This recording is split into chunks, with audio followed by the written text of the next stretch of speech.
अस्सलाम वालेकुम students. Exercise 6.1 question number 4 नया क्वेश्चन हमारा। Find LCM of the following expressions. तो क्वेश्चन नंबर 4 का वन पार्ट है। दो एक्सप्रेशंस हमें दी हुई हैं 39x7 y3z और 91x5 y6z7। तो हमने इनका एलसीएम फाइंड करना है। आपने इस एक्सप्रेशन को और इस एक्सप्रेशन को पहले ये करना है कि दो हिस्सों में तकसीम कर लें। एक हिस्सा इसका कांस्टेंट है, वो है 39, और दूसरा हिस्सा इसका वेरिएबल्स पर मुश्तमिल है, x7 y3z। इसी तरह से इस एक्सप्रेशन को भी दो हिस्सों में तकसीम कर लें। एक हिस्सा इसका कांस्टेंट है 91 और दूसरा हिस्सा वेरिएबल्स पर मुश्तमिल है x5 y6 और z7। तो कांस्टेंट्स का एलसीएम अलहदा से फाइंड करें और वेरिएबल्स का एलसीएम अलहदा से फाइंड करें। अब कांस्टेंट्स का एलसीएम देखें 39 और 91। तो 39 को फैक्टराइज कर लो, इसके प्राइम फैक्टर्स फाइंड कर लो।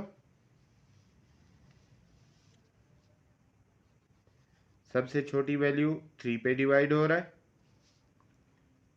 13 3 ज़ार 39। 13 एक प्राइम नंबर है, अपने आप के अलावा किसी से नहीं डिवाइड होगा, 1 आंसर आया। लिहाजा 39 के फैक्टर्स लिख लोगे, 39 equals to 3 multiplied by 13। Next 91 के प्राइम फैक्टर्स फाइंड करोगे।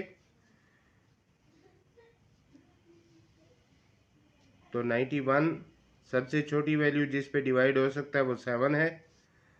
7 13 ज़ार 91, 13 से ही डिवाइड करेंगे, 1 आंसर आया। 91 के फैक्टर्स 7 मल्टीप्लाइड बाई 13।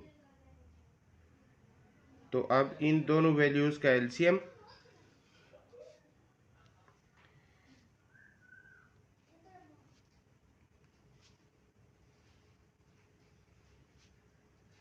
जो कॉमन है 13 एनसर्कल करते हुए सबसे पहले इसको लिखेंगे।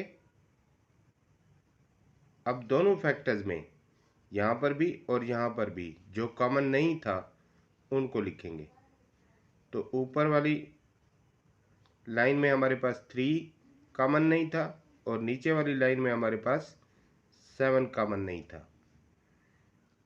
इन दोनों को भी लिख लेंगे। देखो एलसीएम और एचसीएफ में छोटा सा फ़र्क, एचसीएफ में सिर्फ कॉमन वैल्यू हम लिख लिया करते थे और एलसीएम में क्या होता है, कॉमन लिख लेने के बाद जो कॉमन नहीं है उनको भी यहाँ पर शामिल कर लेंगे। तो 13 को 3 से मल्टीप्लाई किया 39, 39 को अब 7 से मल्टीप्लाई कर दो, 39 मल्टीप्लाइड बाई 7 कैलकुलेटर से कर लो या रफ में कर लो। 7 9 ज़ार 63, 3 लिखा, 6 कैरी किया, 7 3 ज़ार 21, 21 और 6 27। तो कांस्टेंट्स का एलसीएम आ गया 273।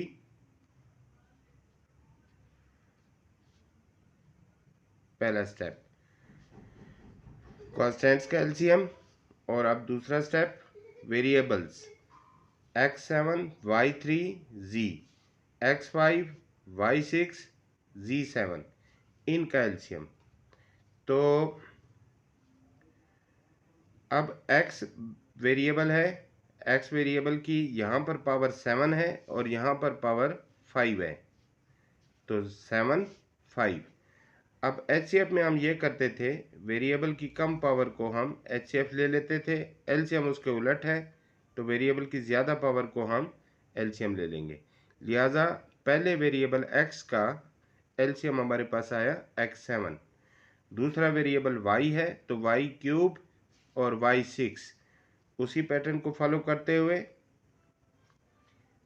जो ज़्यादा पावर वाला है वही एलसीएम होगा, y6 फिर z और z7, तो जो ज़्यादा पावर वाला है z7 वो हमारा एलसीएम होगा। लिहाजा कंबाइंड एलसीएम हुआ हमारा कांस्टेंट का एलसीएम मल्टीप्लाइड बाय वेरिएबल्स का एलसीएम 273, यहाँ पर मल्टीप्लाई हो गया वेरिएबल्स के साथ, तो हमारे पास ये जवाब आ गया। एलसीएम हमारा 273 x7 y6 z7। अब इसी क्वेश्चन का आगे है पार्ट 2। क्वेश्चन नंबर 4 का पार्ट 2। तो पार्ट 2 में हमारे पास दो एक्सप्रेशन दिए हुए हैं, 102 एक्स वाई स्क्र जी, 102 एक्स वाई स्क्र जी, और दूसरा एक्सप्रेशन है 187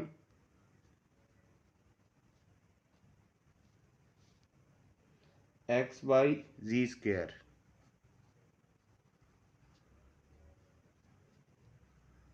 तो वही पैटर्न फॉलो करोगे। 102 के फैक्टर्स,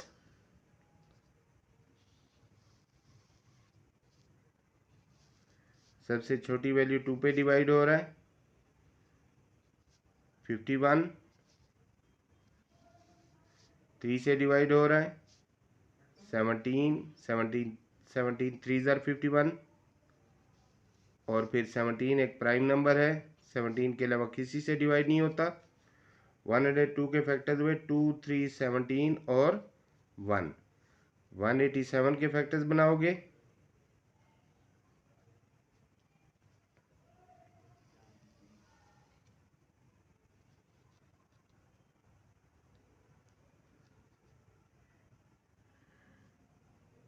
सेवनटीन से डिवाइड हो रहा है, 11 से भी डिवाइड होता है तो 11 लिखेंगे, 11 1 ज़ार 11, 7 रिमाइंडर बचा 77, तो 17, अब 17 फिर प्राइम नंबर आ गया, 17 1 ज़ार 17, तो दो फैक्टर्स बने 11 और 17।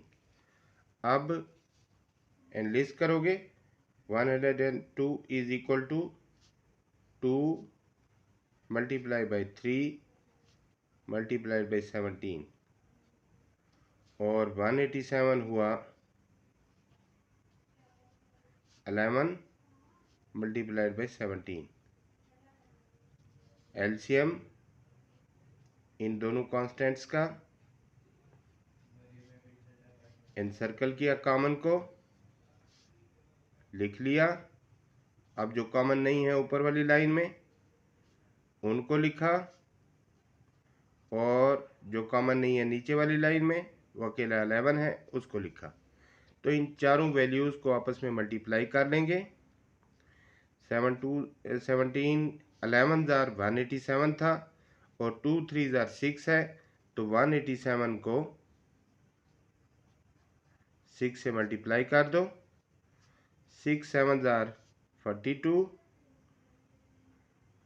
4 कैरिड, 6 8 ज़ार 48, प्लस 4 52, अगेन 5 कैरिड, 6 1 ज़ार 6 और 5 11, तो 11 22 हुआ कांस्टेंट्स का एलसीएम, और वेरिएबल्स हैं हमारे पास एक्स एक्स, तो इन दोनों का एलसीएम आ गया, सेम पावर है एक्स वाई स्क्र वाई, तो ज़्यादा पावर वाला वाई स्क्र उसको चूज़ करेंगे, जी और जी स्क्र, तो ज़्यादा पावर वाला जी स्क्र है, लिहाजा आपके पास एलसीएम आया 102 एक्स वाई स्क्र जी और 187 एक्स वाई जी स्क्र का एलसीएम आया 1122 1122 x Y square g square.